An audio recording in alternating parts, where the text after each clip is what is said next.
Hello everyone, and welcome to the Dice Commando YouTube channel. I'm Andrew, with you here as always. This is the Commando Cast, a video cast about all things Star Wars Destiny. This video and others like this one are possible thanks to viewers like you. Please show your support with a like and subscribe, and be sure to hit the bell notification icon so you don't miss any new videos. If you want to get involved with the channel, consider becoming a channel member. There are many benefits to channel membership, including access to our Discord, exclusive deck tech and strategy videos, and the opportunity to help create channel content. I want to sincerely thank all our channel members, as I truly couldn't do this without your support. You guys rock. Go Commando. Hey there, Star Wars Destiny folks. Welcome back to Dice Commando and the Commando Cast. Thanks for tuning in today for what will be the last full spoiler review video for ARH4 Unlikely Heroes. Just because it drops this week, into this week. Hopefully, late afternoon, evening, Thursday for us in the U.S., since it's Friday in other parts of the world.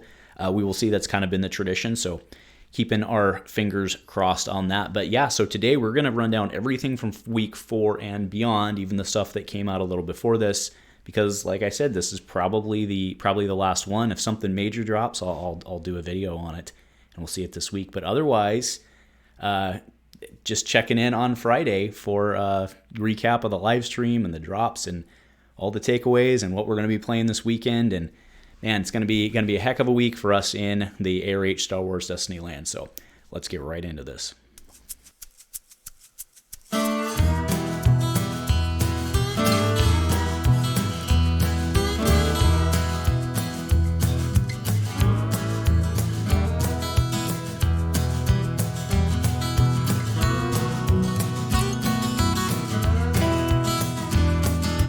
Hey folks, thanks for tuning in. So before we get fully into this, I kind of want to do a little exciting pseudo announcement. It's a pseudo announcement because we don't know exactly what time it's going to be because it's depending on the release.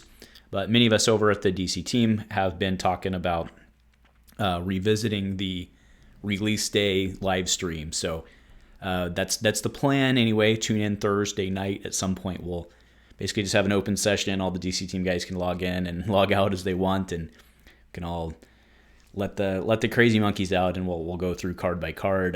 In the past we've done it, it's been like a 3-hour live stream, but it's always been a lot of fun. And even if nobody watches, we still have fun doing it. So that is the plan. Yeah, we'll see where it goes. We'll see what time everything comes out, and then we'll go live probably until very early in the morning, very very early, depending on where you are in the world. So anyway, let's go ahead and get started now. I am starting with the ones that came out on Sunday. They had actually been posted before my last spoiler review video, but again, I was going week to week. Now we're just going full out today. So let's bring this up. This is Aura Singh, Merciless Hunter. She's using the OG die. So she used to be 18 points, by the way. Her ability was crazy. I used to run her with FN. Actually, I ran her with FN. I ran with Talzin. I had a lot of fun with her back in the day. So I'm kind of cool. It's kind of cool to see that come back. So 1/2/2 disrupt resource and a blank. She's 10/13. Yellow villain, obviously. She was a bad girl. 11 health, character bounty hunter. Action: remove one of your dice to resolve one of this character's character dice, increasing its value by 1. So it's a little bit of a tip of the hat. Of course, don't have an actual. See, that's just how it always. But yeah, kind of a tip of the hat to the OG version. But this one fits right in. You may remember Pre-Vizsla, right? So Pre-Vizsla, he also kind of has that theme of removing your dice to do something. Yeah. So that's. Yeah, I mean, we've got that whole theme there, right? Where you remove the die, do the indirect, and right, you guys get it. So she's very. I mean, she's the pre-con or pre-constructed with him, but she's gonna. I mean, at the 17th, she's gonna fit in with a lot of people, I think. And removing one of your dice or increase one of this character's dice isn't like she almost prefers like the cheaper upgrades, like on the Hunt's back, right? That's a great one because it's got, like that modified melee side. You can just remove the modified melee side. And if you've got, I'll show it up. But, the new one that lets you, when you remove it, throws an indirect across the table, right? That's the theme I was bringing up with Pre-Vizsla. So very, very cool there. Moving on, Cad Bane's LL30. So this is a 1-drop. Also using the throwback die. I played the snot out of this die as well for a long time. the LL30. So this is Cad's LL30. So it's unique, but it is one gun plus two gun, shield, a special, and a blank. You recall the old special was like use this and turn to a side showing damage, another die to side showing damage. So after you played this weapon on Cad Bane, upgrade on Cad Bane, you may spend one resource to make it elite. So for 2, you get 2 LL30 dice. Damn, right? Remember, Cad's 17. He also works with Aura. Cad's seen some struggles, but he's got 13 health. So, and then the special heroes do 1 unblockable damage to character. So this gun is rocking, dude, right? So a 2-drop gives you 2 dice, and it has 4 damage sides. This is good. This is real good, right? And I'm saying on Cad, obviously, for the 2, but this gun's good. Real good. And for 1, like, you know who likes 1-drop upgrades? This guy. I like him better in blue, but 1-drop upgrades are always good. All right, now we have For Mandalore. 2-drop villain yellow event. Remove a character or upgrade die. Then roll one of your elite character's character or upgrade dice into your pool. So kind of fits in with that supporting bigs theme we've seen. We haven't seen any bigs yet out of this set. I think there are some. I just think we haven't seen them yet. I think Rock Control's sitting on them, trying to tease us. I think that's what he's trying to do. So, yeah, makes sense. I mean, and it's any upgrade dice. Like, could be a Death Field, could be a Vibro Sword. I was looking at the Dark Saber when I said that. All right, so the next 3 are the spoilers that I went through on my channel, so we won't spend too much time on them. Chirrut, we're basically, I mean, let's be honest, we're basically in a holding pattern on Chirrut until we see what Baze does. I mean, there's a lot of speculation I'm willing to do on Baze. I highly suspect we're not going to get Baze until day of, right? So you can expect us to talk about that a lot on Thursday night or Friday morning, depending on what it is. This one, though, has seen a lot of chatter. I mean, when I saw this, I was like, this is phenomenal. Pretty much everybody agrees. People who don't like Jar-Kai are having nightmares about this weapon. This weapon's good, dude. I mean, this weapon's really good. As I said, you'd play it without. Most decks would play this without an ability, and it's got an ability. Okay, and then I have you as the 2 characters that do not share a color. So, I mean, we highly suspect Baze will be red. Somebody in the Dice Commando Discord was saying, well, couldn't he be yellow because he's an assassin? Like, fair enough. Just that he was red, so I suspect he'll be red. But, based on this, it doesn't say red and blue. So, we'll see. All right. So, this is Tipoca City on Camino. Power action, reroll one of your dice, then you may resolve it. Claim, reroll an opponent's die, then you may force them to resolve it if able. This is pretty good, right? So red neutral battlefield, right? Red neutral is important. Well, I mean, the red part is important. The neutral part is also important, right? I mean, we could very easily have a hero or villain battlefield, right? So power action, reroll one of your dice, then you may resolve it. It's pretty good. It's pretty good in itself. Now, you're not increasing it by 1, like the claim ability on, it was on Scarif. One of the 2 Scarif battlefields, you could reroll it and then resolve it by 1 or something like that. If you spotted a plot, though, right? Yeah. So, anyway, and then on claim, reroll an opponent's die. I mean, at the very least, you can screw with them. And at best, they can't resolve it. So, you can, at best, you can make them resolve something they didn't want to. Right. So cool there. We'll have to see how that fits in with the teams that are out there. But remember, you don't have Salt Flats or anything like that. We do have some pretty impactful, Emperor Stormroom is pretty impactful. But. All right, now we have Ace Pilot. So team up 1, each unique pilot. So when this came out, we were let me finish the card. Action, set this plot aside and spend resources equal to the cost of a unique vehicle in play to make it elite. So the ability's cool, but the team up 1, each unique pilot thing is what's really interesting, at least early from the team comp standpoint, because you can go negative on it, right? So if you run 3 unique pilots on this, you can go negative, right, this would become a -1 plot. So that's pretty interesting, right? So we were kind of theory crafting a bunch and trying to figure out exactly, Hera, Luke, Kaz. There's Wedge is almost certainly in there because at 912 he's a freaking steal. So yeah, there's a lot of, it's pretty much like trying to figure out how to use Dax. Dax amazing, but Dax a little too expensive to try to go 3 wide, right? So it was basically like, you've got Hera, Sabine, Kaz, and Wedge. And I mean, you don't run Hera over Wedge, but you could run Hera and Wedge, right? So, yeah, we'll see what else we get. Don't forget Benthick's a pilot. But I mean, again, if you're not running, I mean, unless if you're only using it for that, then you want to be 3 wide so you can go negative. So it helps you do something else, right? I mean, that's because realistically, if you're, from like I said, the Benthic standpoint, like I don't think you're going to see this run with Benthic because like I don't think it probably gets you anything. I mean, maybe, I guess if you're running it for free and you have 14, maybe, but like I don't know. It's, I mean, do you want to basically put, for the cost of 2 vehicles, do you want to have 1 vehicle that's elite? Only really if you're trying to like action cheat pilot or something, speed up pilot, whatever it may be. So I don't think you run this with a Benthic. I think you just try to take advantage of that team up 1. But we'll see what's in the set, right? Next is Deflector Shield for 1 cost neutral red mod. Modify vehicle support. Before the attached vehicle would be discarded from play, discard it from play instead. After you activate attached support, you give a character 1 shield. So it's shield generator that's better, and it uses up a mod slot, which you're like, oh, use up a mod slot, but like nobody's really playing mods right now, so like this seems pretty legit. And then you get a shield on it, so like it's 1 for at least 1 shield. This seems pretty good. Right, it seems useful.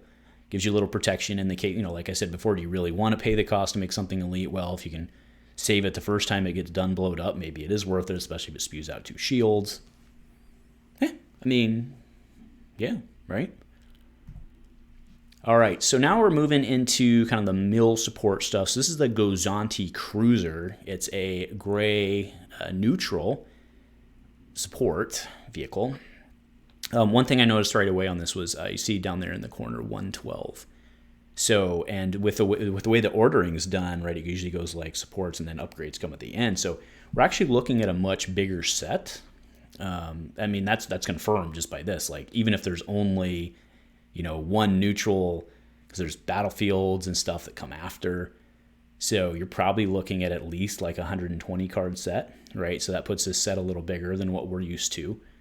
Could even be bigger than that, right? But I'm saying that's probably the range we're looking at just based on that 112 number. So that's actually, to me, the most interesting thing about this card. I mean, this card's probably going to cause problems for mill, or not for mill, from a mill standpoint, because what was the old one? Wasn't it like the Republic Cruiser, right? Where it had that, it wasn't great, but like it could get you some shields, and like this one can become mill if it needs to. So power action, remove 1 of your dice showing a shield to discard a random card from an opponent's hand, so you can turn your 2 shield for 1, which you're never probably going to use. You can turn that into a discard side. The 1 shield probably you turn into a discard. Probably resolve the 2 shield, and you probably resolve the money. So, well, I mean, you can't do the money. Not probably. You definitely resolve the money because you can't remove them anyway because it says throwing a shield. But yeah, I mean, it's definitely mill support. It's better than that OG Republic Cruiser from Legacies. It was Legacies. Almost positive it was Legacies. Yeah, it was, because I used it at one time in Trilogy with Yoda. That I did. All right, this is Unique Perspectives, a 1-drop gray event. Spot 2 characters that share a subtype and not a cover, Baze and Chirrut, to deal 2 damage to a character. Spot 2 characters that share a color and no subtypes to heal 2 damage from a character. Okay. Seems fair. I like fungibility. It seems right on curve. Seems decent, right? Good support card. All right. Oh, yeah. Vent, port, upgrade. Yeah, and then battlefields come at the end. Yeah. All right. Anyway, I saw the 111 on that as we were tooling away, and I was starting to think maybe it isn't 120, but it's got to be in the like 150. It can't be lower than like 115, I wouldn't think, right? Probably 120. Anyway. All right, Vicious Tactics. So this came out of, this was Orph.me, My Fire Videos did these. So Vicious Tactics is a 0-drop gray villain event. Resolve one of your dice showing a cost, increasing its value by the cost showing on it. This is kind of a brilliant card, and it kind of feels like a card that we probably should have already had. It's kind of just like an easy design space card, right? Like I mean, we probably should have already had this card in FFG. You know what I mean? At some point in the FFG history, I'm kind of surprised we never had it. Because it doesn't really. Yeah, I mean, it seems fine. I mean, the only stuff that's maybe broken is like, or not broken, but the only stuff that's maybe like not great with, or like 2 sides, or if you have 3 sides or something like that. And I mean, I suppose if there are, I don't know, suppose there's like big resource sides that you can take indirect for, then like that could, I don't know. But I think this is, I mean, I'm just going down the rabbit hole trying to figure out why FFG wouldn't have done this, because I didn't really think about this. Like, this seems pretty straightforward in terms of design space. Like, low-hanging fruit is a better way to say that, right? Like, yeah. Anyway, good job. All about it. All about it. All right, this one is Unlikely Heroes. So this is the head nod to the set name. U is a gray plot. It's hero. It is hero. You can only include non-unique characters on your team, but it is -2. So my first reaction, you guys may or may not know, but for those of you who watch a lot, you know that I champion the Galactic Grunts format. I came up with that. We've been playing that in the old Portland play group before COVID happened. We played that a lot. We still have that tournament pending. I have kits you can buy for that format, but the long short on the format is that you play only non-uniques, and they all have to be the same, right? So you'd play 3 stormtroopers, you'd play 4 stormtroopers, you'd play 3 death troopers, right? And like I said, my first reaction on this one was like, well, that breaks my format, right? So this would clearly be banned, but not relevant. So this one's kind of cool. Cause I mean, yeah, it depends on how that's part of the problem. And that's actually one of the cool things about the Galactic Grunts format is like, sometimes the math just doesn't work out right. The one thing that comes to mind here though, right, is Death Trooper Trandoshans. I mean, granted, it's villain. They're villain and this is hero, right? So that deck, I'm not saying that deck specifically, but like that type of thing where there have been point adjustments, this kind of fixes it. Now, I can't really think of anything like that on the non-uniques for hero, but they do have, like, I mean, you wouldn't want to play Wookiees without, I mean, you want Valor's Tribe with Wookiees, right? So, like, I don't know. I can't come up with anything, but hero has a lot of... one of Hero's challenges through Galactic Grunts, through the history of it, and it still carries forward today, is that Hero's always had a lot of 8-point non-uniques, right? So this would let you run 4 8-point non-uniques, right?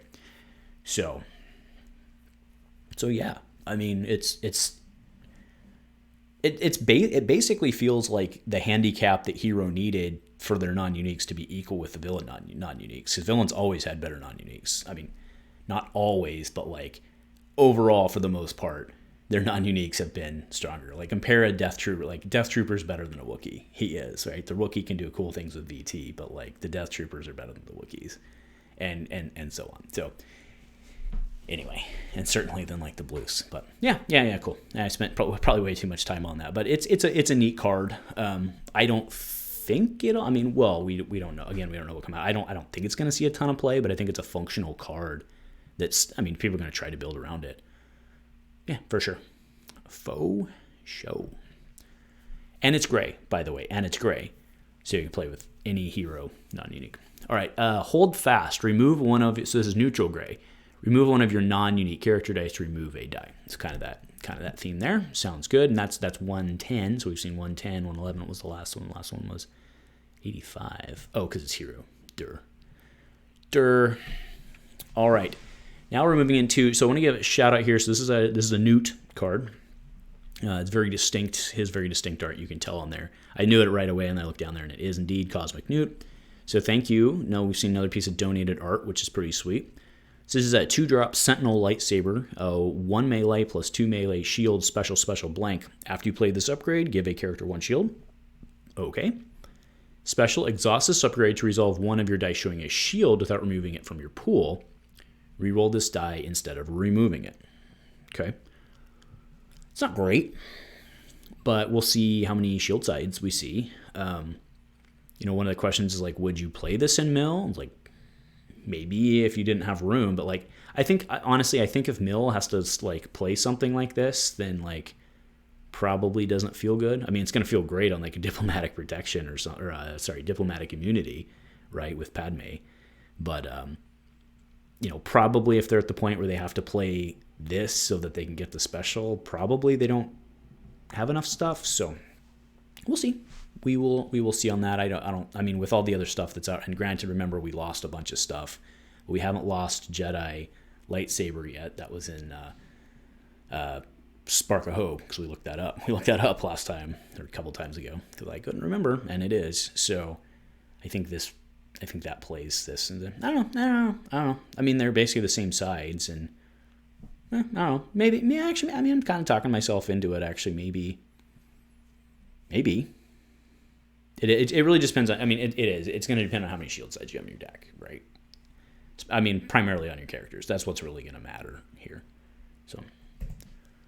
All right, Hunt and Eliminate. This is a yellow villain plot. There's actually a lot to take away on this card that's not on this card. So, include only if each character on your team is a unique bounty hunter. Okay, seen plenty of those. No problem. We still have Boba, Jango. Dengar we lost, but most of those guys didn't. Most of those guys in the first set didn't see a ton. I mean, throughout their history. I mean, Forlom saw some. Anyway. After you deal damage to a character with a bounty on it, exhaust this plot to force an opponent to choose and discard a card from their hand. Okay, so that's pretty good, right? So once per turn, when you hit them, you can make them discard a card. That is pretty good, right? I mean, it's no, hunt them down, captured, but like, that's pretty good. So there's that. And then, so there's that. And then the part of this that I said there's more to it is we lost we haven't lost yet, but when Convergence rotates out, we will lose basically most of the functional basic bounties, right? Which are when this person dies, trigger something, draw cards, get resources, play a weapon from your hand or discard, and because Captured is still there. Captured was Boba Fett set, so that's a CM card, right? But I mean, anyway, my point is that, sorry, I lost my train of thought on the sneeze there, but so my point is we lost those 3, and we didn't see any on the reprint lists, right? So we're almost certainly getting bounties in this set. I mean, Dead or Alive was Spark of Hope. So that's still, so we have DOA, we have Dead or Alive, and we have Captured. And maybe one more. I don't think so, though. I think it's just Death Mark, Wanted, and I forget the one where you play it's like something reward or whatever, enticing reward, something like that. Anyway, you guys know what I'm talking about. Yeah, so I think it's almost certain. Takeaway of this long talk was I think it's almost certain we're getting some bounties in this set. All right, next is Force Concealment. We had a pretty good conversation. This was this morning, Sunday morning on the Dice Commando Discord. We had a pretty good conversation about it.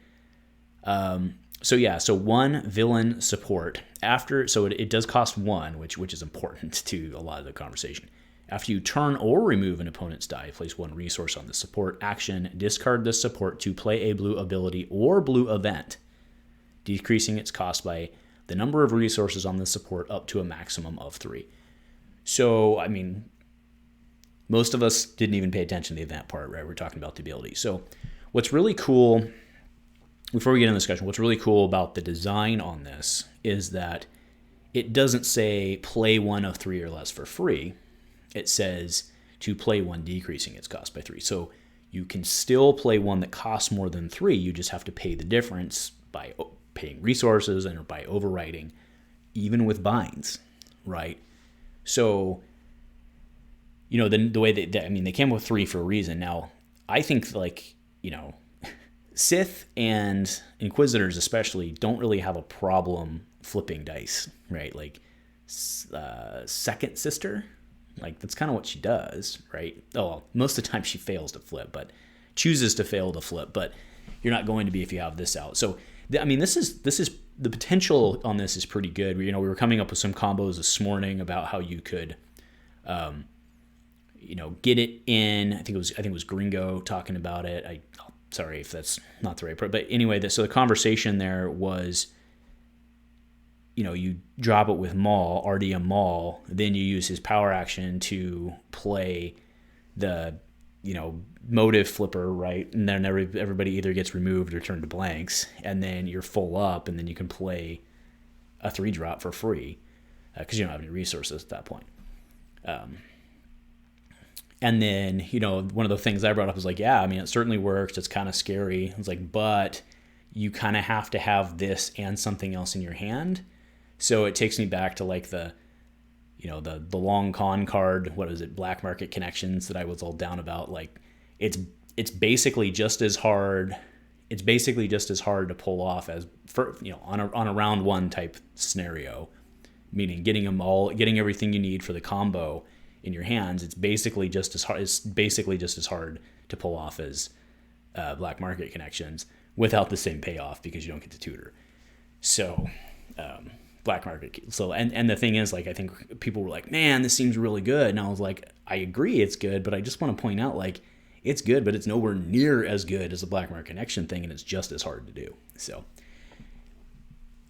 yeah, we'll see if Black Market Connections gets played. I mean, I'm not saying it's going to break the game. I still think Black Market Connections has it. Whew. Anyway. All right, moving into, I think these are the last 3. I think I saw them just up right before I did the full download. So, all right, so this is Path to Mastery. Is a 2-drop neutral blue, and the art on this is phenomenal. It looks really good. After setup, set this plot aside. Play a set aside. After setup, set this plot aside to play a set aside upgrade with training in its title on one of your characters, decreasing its cost by 1 if able. I see. So you tutor in. Oh, that's kind of cool. So for 2, interesting. So you could play with training in its title, decreasing its cost by 1. So you set this aside, you can pull in Neiman Training is 1, so you could start with a free Neiman Training for 2 points. You have the other trainings are 2-drops, except Shin Training is a 3-drop, so you could start with no resources and a Shin Training, which is actually a really good. Oh man, this is actually pretty big, right? Because, I mean, yeah, you lose your money, but then you have overwrite fodder anyway. So for 2 points, you're netting a resource, right? Except that you gain tempo. Huh. You guys can tell I didn't read this card before I sat down. Like I said, I just downloaded it. Huh. Interesting. I don't know if... I honestly can't... Yeah, sorry. The wheels are spinning. I think it's good. But 2 points. But I think it's good. Interesting. I mean, in a way, it's a 2-point profitable connection. Except that it isn't, right? Because you can still, it doesn't, the training doesn't say that it can't be overwritten.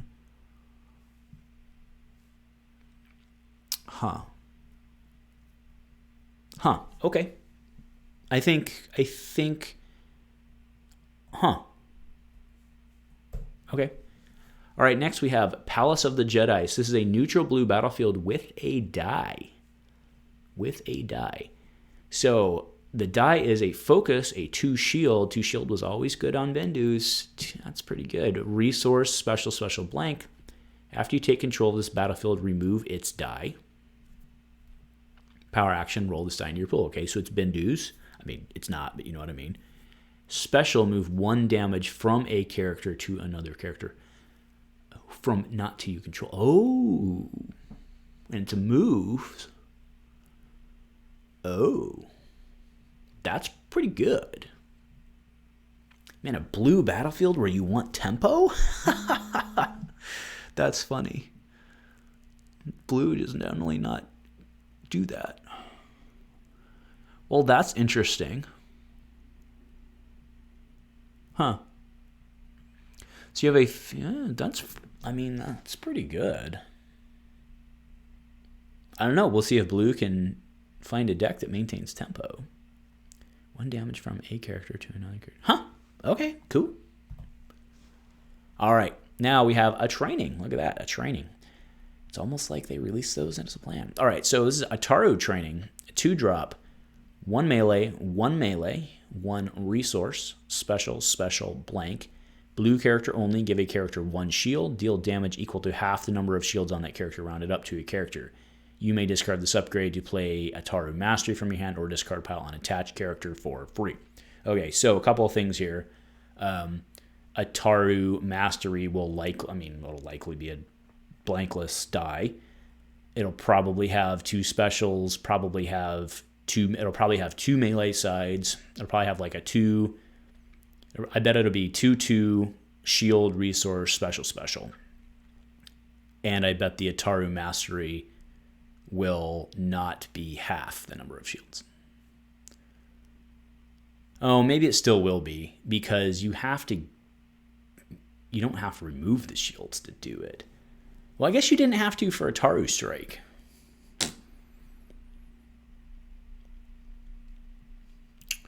Oh, but it's just deal damage. It's not enhance damage. I don't know. We'll see. So we'll see if they bring Ataru Strike back as a move. Right, because that's Ataru Strike. Remember, Ataru Strike from Legacies was not a move, so you couldn't put it under the move plot, right? Which was always, it was fine because it came out and it didn't matter, but it wasn't a move, so it was always relevant. Like it was relevant with Big Yoda for a while there. So, cool. Yep, that is indeed it. So, all right, that caps off. Week 4 and a little bit of week 5, a little bit of final week. So, I expect a couple more spoilers to trickle in this week, but for the most part, we're basically head down, plowing into Thursday night's release of the new set. And then don't forget, Saturday is the big tournament. I'm signed up for it, but I just found out I have a conflict at like 11 o'clock. So the question is, how many rounds can I get in? And then do I want to be a jerk and leave for the last 2 rounds? I don't know. It's always kind of bad form. So it's a bummer, but life goes on. So don't forget about that. Make sure to get signed up for that, and be a part of it and help us, keep this going. So good job so far, Rock and Roll and crew. We'll be looking for stuff this week, and we'll see everybody on Thursday if we don't see you before. So thank you, everyone, for tuning in, and go Commando.